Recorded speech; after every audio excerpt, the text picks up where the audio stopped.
looking forward to hearing your views on the customer-centric supply chain and having a more agile supply chain. Before we start, can you provide a brief background of yourself? Okay, I will provide a brief background. I'm working in marketing, IT marketing, almost 30 years now. And the last 10 years, I worked a lot of years in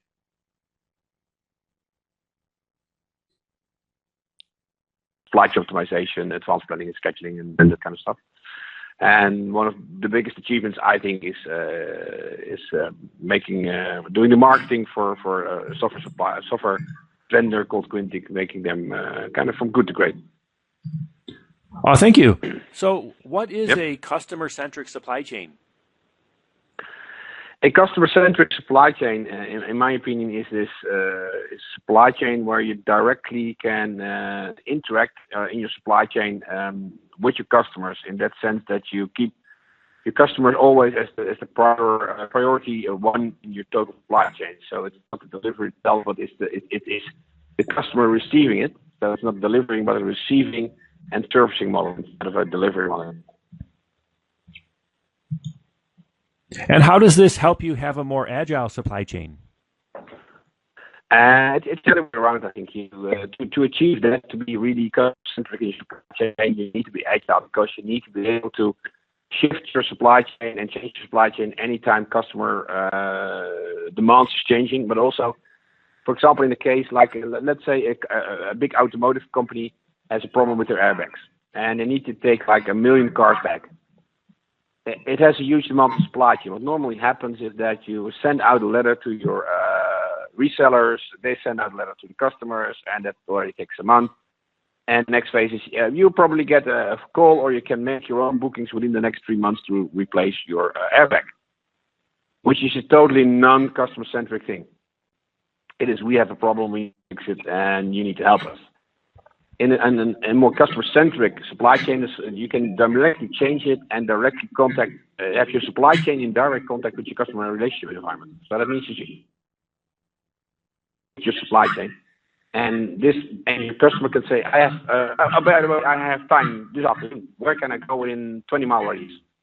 And the whole supply chain will interact, and that says, okay, within 20-mile radius, you can be at 2 o'clock, Milwaukee.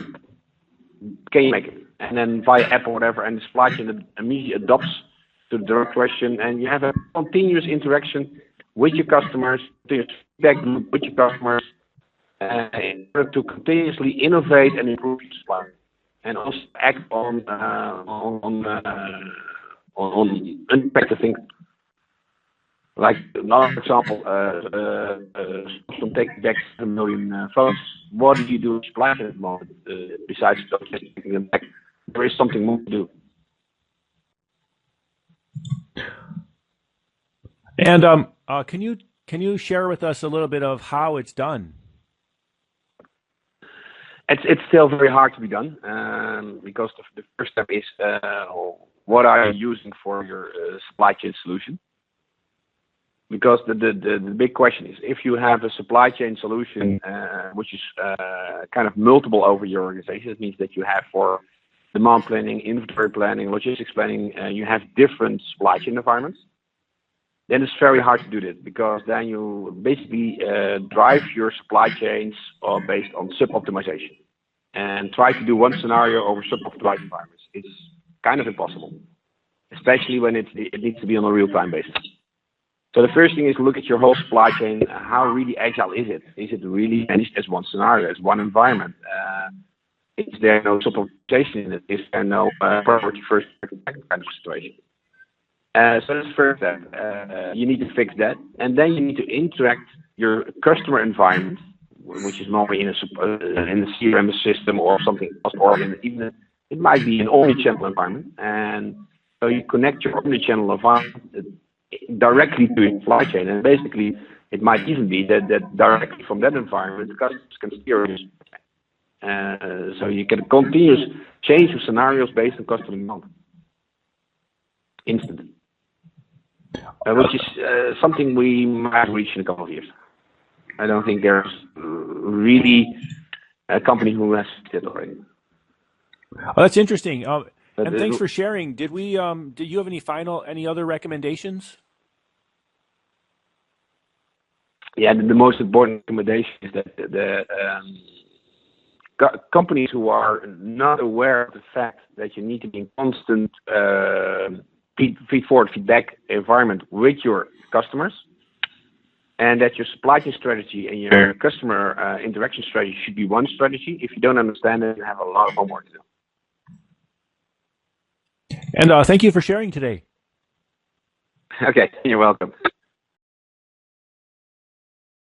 Common is they are all impatient. So if your supply chain cannot handle impatience, you have an issue. And the other thing is, if they're not satisfied, the other major thing of the modern industry is we like to share everything we don't like, especially. So impatience and ultimate sharing, that says something about how the new industry will work. So I'm impatient, and if I don't get what I want, I will share it. And it will hurt you. But that's why you need a direct strategy combined on supply chain and customer reactions. That's why you need it.